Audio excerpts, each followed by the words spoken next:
ఆంధ్రప్రదేశ్ రాజకీయాల్లో ఎప్పుడు ఏ మలుపు తిరుగుతుందో ఊహించడం ఎవరి తరమూ కాదనే విషయం మరోసారి నిజమయ్యేలా కనిపిస్తోంది. వైఎస్ఆర్ కాంగ్రెస్ పార్టీ అధినేత వైఎస్ జగన్మోహన్ రెడ్డి చుట్టూ ఎన్ఫోర్స్మెంట్ డైరెక్టరేట్ లిక్కర్ స్కామ్కి సంబంధించి ఈడీ నోటీసులతో చక్కర్మందం మిగిల్చాలని, ఆయనకి గట్టిగా చెక్ పెట్టాలని ఢిల్లీ స్థాయిలో పెద్ద ప్లాన్ వేసిన కొందరు ప్రత్యర్థులకి రివర్స్లో కేంద్ర హోంమంత్రి అమిత్ షా నుంచి బిగ్ షాక్ తగిలే అవకాశాలు ఉన్నాయంటూ వైసీపీ సోషల్ మీడియాలో వార్తలు మొదలయ్యాయి. జగన్ని ఎలాగైనా ఎరకన పెట్టాలని భావించినటువంటి వారికి అమిత్ షా తీసుకునే కొన్ని వ్యూహాత్మక నిర్ణయాలు కోలుకొని దెబ్బతీసేలాగా ఉన్నాయని రాజకీయ వర్గాల్లో గుసగుసలు వినిపిస్తున్నాయి. ఈ సరికొత్త పరిణామాల నేపథ్యంలో రాష్ట్ర రాజకీయ సమీకరణాలు పూర్తిగా మారిపోయే ప్రమాదం ఉందనే చర్చ ఇప్పుడు గట్టిగా నడుస్తోంది. ప్రస్తుతం సోషల్ మీడియా వేదికగా ఈ అంశం మీద ఒక రేంజ్లో చర్చలు సాగుతున్నాయి. జగన్ మీద పాత కేసులను మళ్ళీ తిరగదోడి సరికొత్త ఈడీ నోటీసుల ద్వారా ఆయన్ని ఉక్కిరిబిక్కిరి చేయాలని కొందరు గట్టిగా వ్యూహాలు రచించారనే ఆరోపణలు వినిపిస్తున్నాయి.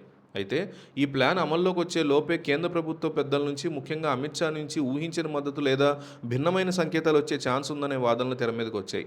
ఢిల్లీ స్థాయిలో జగన్ మీద ఒత్తిడి పెంచాలని చూసేవారికి కేంద్రం నుంచి వస్తున్నటువంటి రివర్స్ సిగ్నల్స్ ఒక పెద్ద షాక్ లాంటివని అనుకూల మీడియాలో అంటున్నారు. వైసీపీ అనుకూల మీడియాలో జాతీయ రాజకీయాల అవసరాలు, భవిష్యత్తు పొత్తుల సమీకరణాల దృష్ట్యా కేంద్ర సర్కార్ జగన్ పట్ల కాస్త సానుకూల వైఖరి ప్రదర్శిస్తోందని రాజకీయ విశ్లేషకులు కూడా భావిస్తున్నారు. జగన్ ఇబ్బంది పెట్టాలని చూస్తున్న శక్తులకి చెక్ పెడుతూ కేంద్రం నుంచి ఆయనకి లైన్ క్లియర్ అయ్యేలాగా అమిత్ షా అడుగులు వేస్తున్నారనే ప్రచారం జోరందుకుంది. ఒకవైపు జగన్కి వ్యతిరేకంగా పావులు కదుపుతున్నామని సంబరపడే లోపే ఢిల్లీ పెద్దల నుంచి పూర్తి భిన్నమైనటువంటి నిర్ణయాలు వెలువడే అవకాశం ఉందంటున్నారు. కేంద్ర దర్యాప్తు సంస్థల ద్వారా జగన్కి నోటీసులు పంపించి పొలిటికల్ మైలేజీ సాధించాలనుకున్న వారికి అమిత్ షా వ్యూహం మింగుడు పడట్లేదనే టాక్ కూడా వినిపిస్తోంది. అయితే ఈ ప్రచారంలో ఎంతవరకు నిజం ఉందనేది చెప్పలేం, కానీ ప్రస్తుతానికైతే అమిత్ షా తీసుకోబోయే ఈ నిర్ణయం జగన్ వ్యతిరేక వర్గాల్లో ఊహించిన ట్విస్ట్ ఇచ్చేలా ఉందనేటువంటి మాటలు అయితే వినిపిస్తున్నాయి. రాబోయే రోజుల్లో కూడా కేంద్రంలోనూ రాష్ట్రంలోనూ మారే రాజకీయ పరిస్థితులను బట్టి జగన్ విషయంలో అమిత్ షా ఒక పెద్ద నిర్ణయం తీసుకోవచ్చనే అవకాశాలు ఉన్నాయంటున్నారు.